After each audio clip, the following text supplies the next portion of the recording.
Hello, my name is Trevor Kennedy. I'm a Principal Solution Architect based out of Auckland, New Zealand, with a focus area on AI/ML.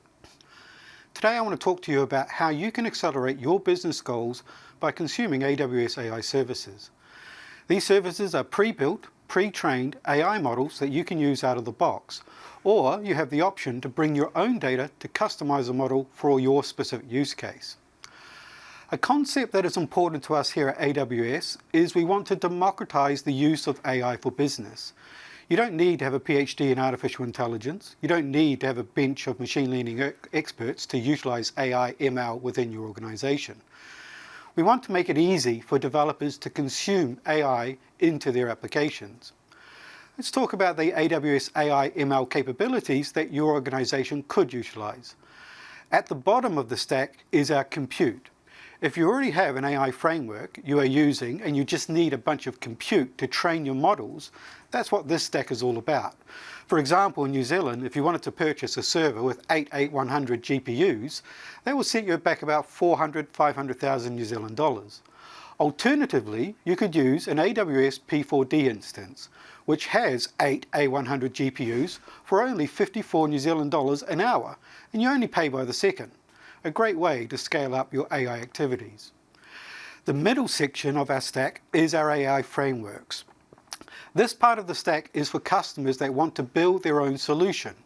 If you have a data science team, for example, you want to be able to prepare and clean your data. You want to be able to train a model on this data, and finally, you want to put this model into production and monitor its performance. That's exactly what SageMaker Studio is designed to do.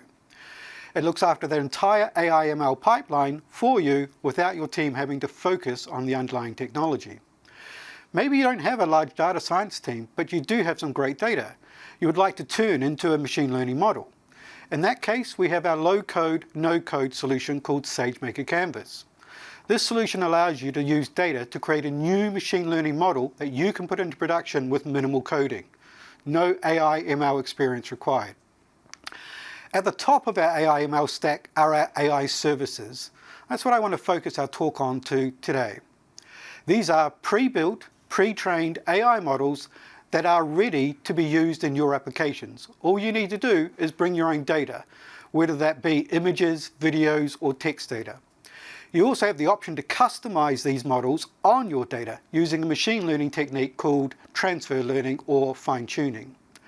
Using this technique, you will end up with a model that has been customized for your specific use case using your unique data. As you can see, we have a bunch of these AI services that you can consume.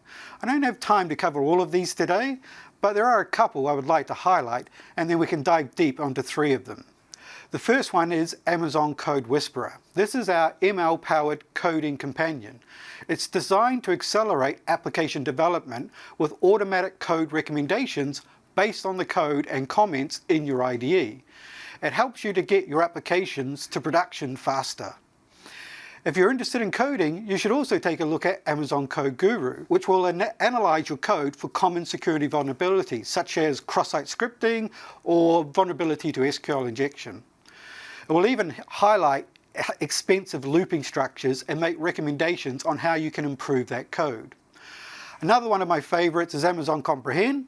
It simplifies document processing workflows by extracting text, key phrases, topics, and sentiment, uncovering valuable customer insights from support tickets, product reviews, or even social media feedback.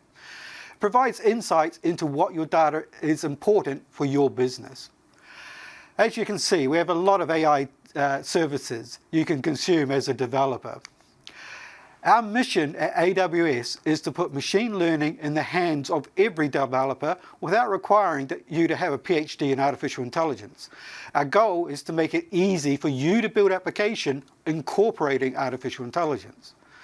Okay, now I want to dive deep into 3 specific AI services and talk about how we could use these services together to build an entire application. The first service I want to talk about is Amazon Fraud Detector. This is our pre-built, pre-trained fraud detection model.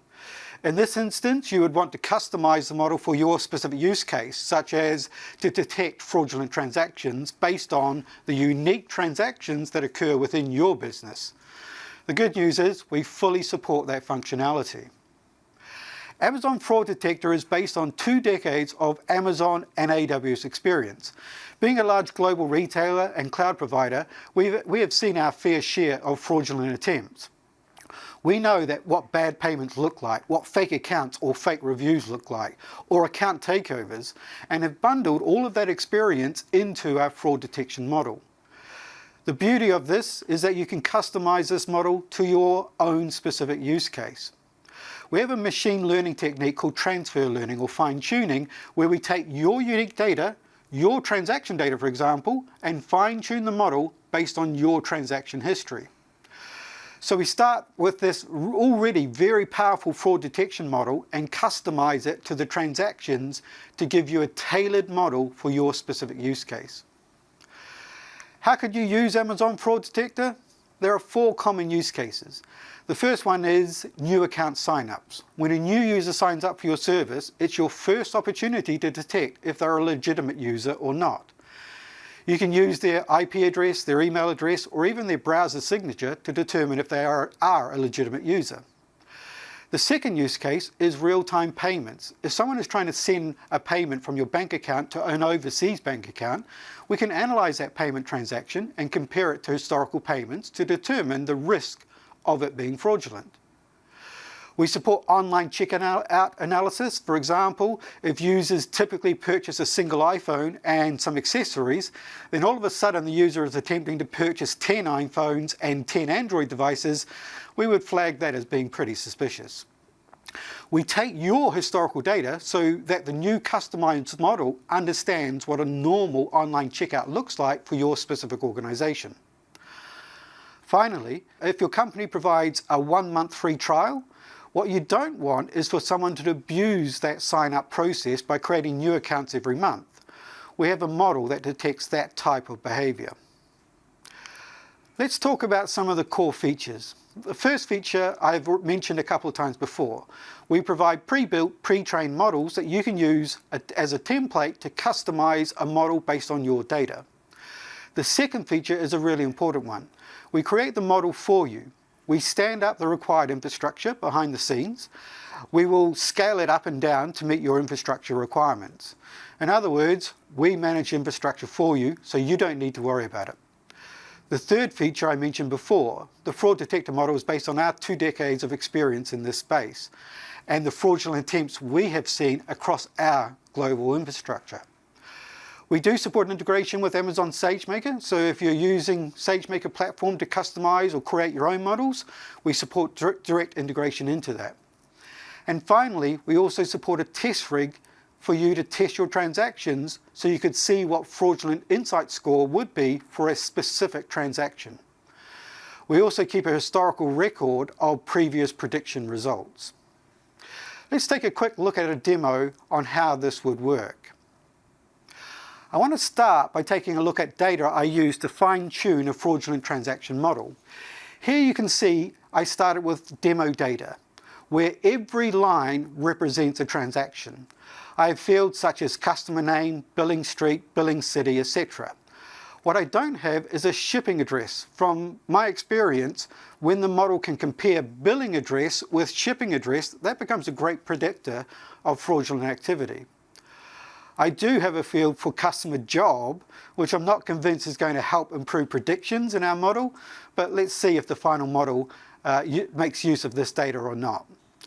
I have IP addresses and email addresses based on Amazon's previous experience of fraudulent attempts are great predictors of suspicious activity. Maybe they're using a known VPN, which is a pattern we could pick up, or the email address has a bunch of random characters in the address, which are great indicators of suspicious user accounts. We also have the user agent, which is the browser signature. We have seen in the past that specific botnets have distinct browser signatures that are often slow to update these settings, which is a great pattern for us to detect. We have product category and product price, which based on experience are strong predictors of fraudulent activity, as fraudsters like to target the high-priced electronic items, for example. Most important is the field on the right at the beginning of the document. This is the event label field, which indicates to us if this was a fraudulent transaction or not.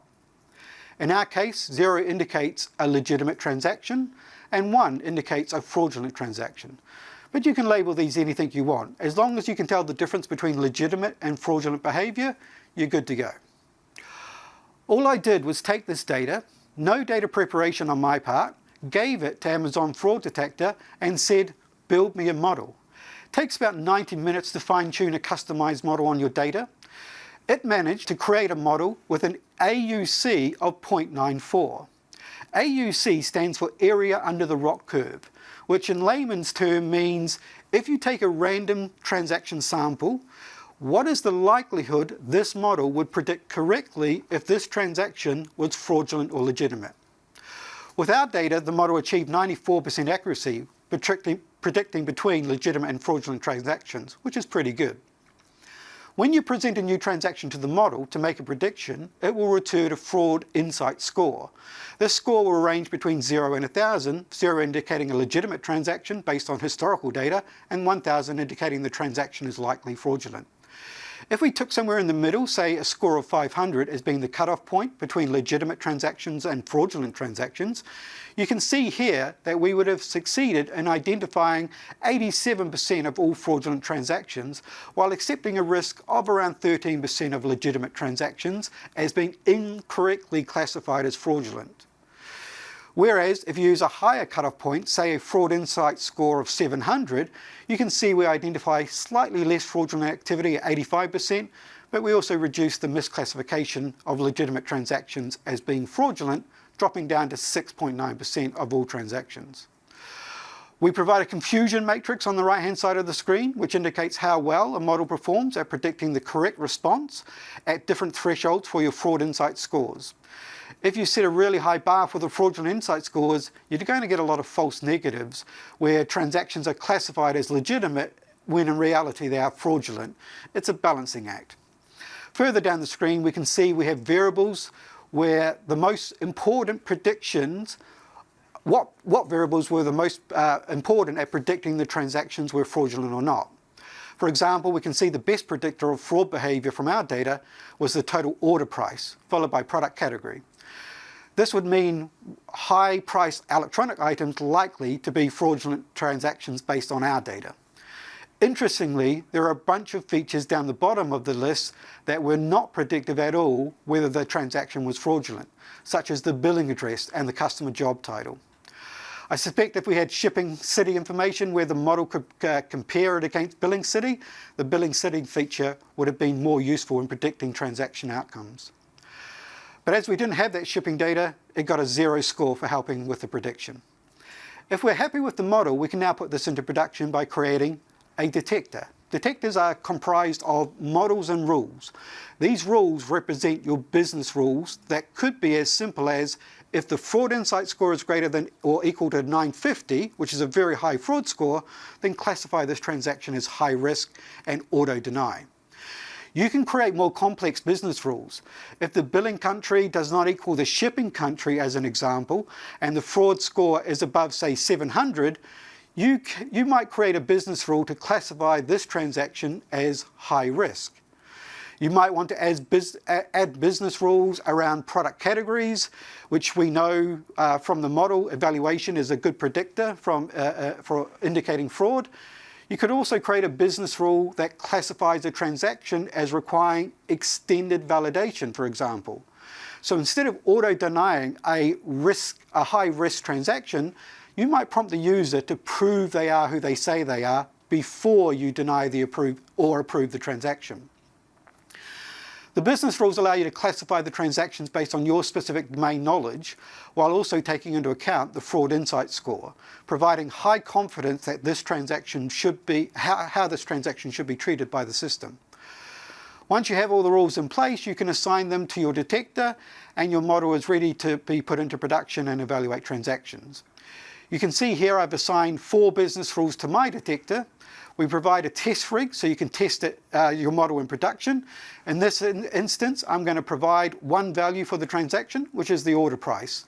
We know from our model evaluation that the order price is the highest predictor for the transaction outcome. So I'm going to go with a really high number, 10,000, and submit this transaction for evaluation against our fraud detection model.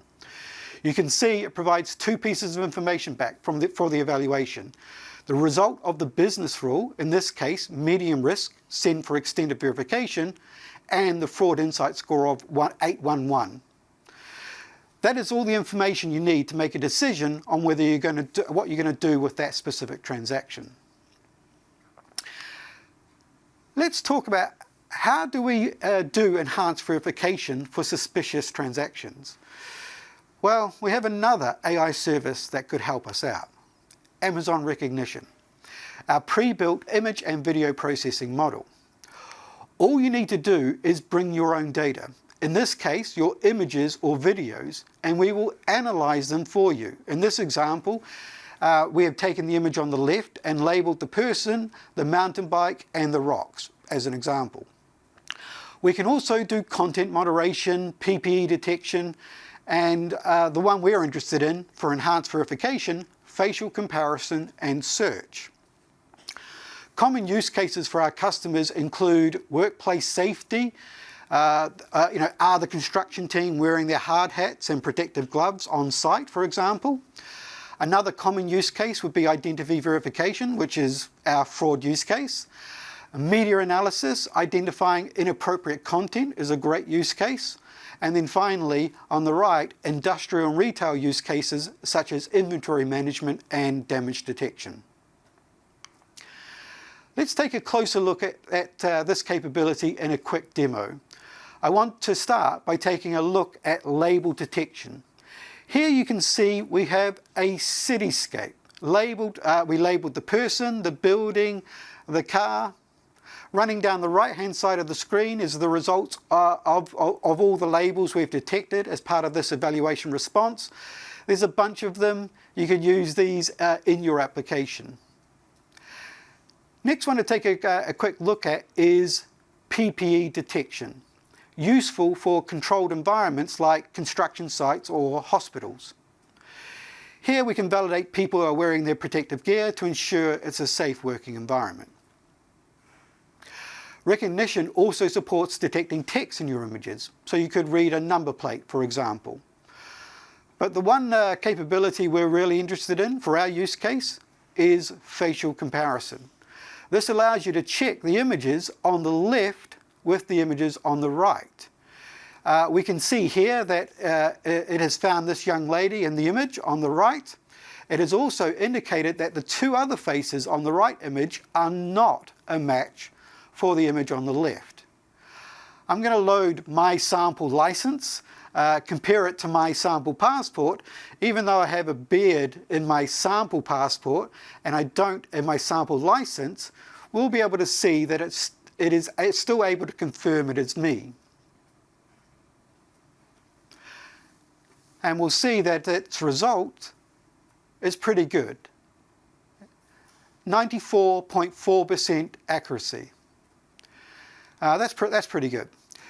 If Fraud Detector indicated that a transaction was high risk, you could prompt the user to complete enhanced verification process, where they would turn on their camera and you could validate that the photo the camera takes matches their identification document on file. Here you can see with my photo, it's a 99.7% match, even though I have a beard and glasses on the photo on the right and not on the photo in the left. Before we leave Rekognition, I want to point out that it can also process videos. Here it has notified that the user has detected a person and a package in this video. Let's take a closer look.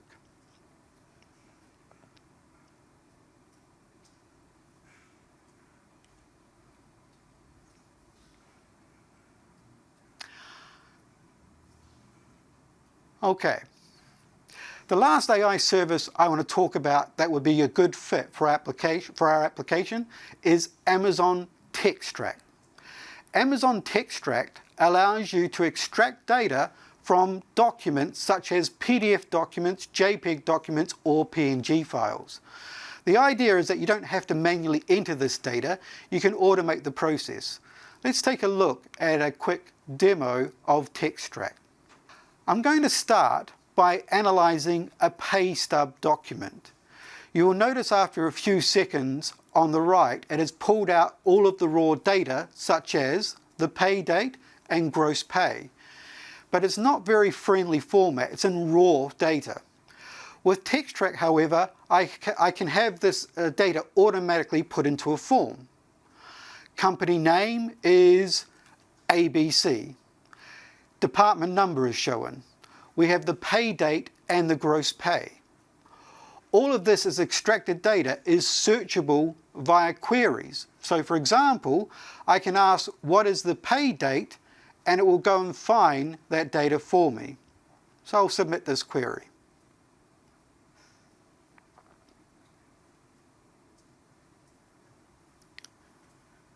There we go, pay date. I could also ask what is the company address. TextTrack understands the context of the query and the data to return to me with accurate results. We could use TextTrack to analyze business receipts also. Let's take a look at that functionality. Here it has extracted the vendor information from the receipt. You also have each line item and their respective costs. Finally, we have the capability that would be really useful for our use case. We can extract data from identification documents such as the license or this passport.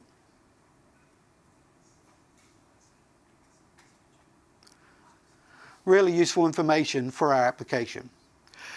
We've taken a look at just 3 of the AI services that you as a developer could use to accelerate your business goals.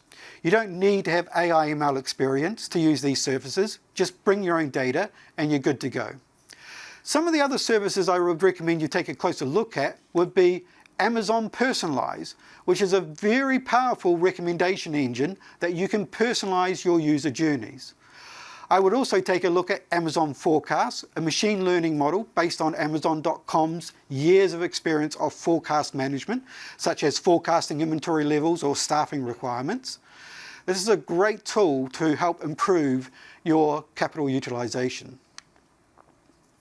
I know I've covered a lot in a short period of time, but we have a couple of resources you can use to help find more information about these AI services. The first is aiexplorer.aws.amazon.com. This is a microsite that allows you to explore AI use cases for your specific industry. You can explore success stories in deploying specific AI services and start thinking about the art of the possible. It would also explain how you can get started on your AI journey. If you need to mobilize your team, we have expert curated action plans that your team can learn to get the power of AI ML. Related to that is the second resource, skillsbuilder.aws, where you will find full learning paths so that you can dive deep into the technology and complete hands-on exercises to build your knowledge and skills. I highly recommend you check it out. Thank you very much for your time today, and please feel free to reach out to me if you have any follow-up questions. My contact details are below. Please take time to complete the survey. We really appreciate your feedback. Thanks for watching.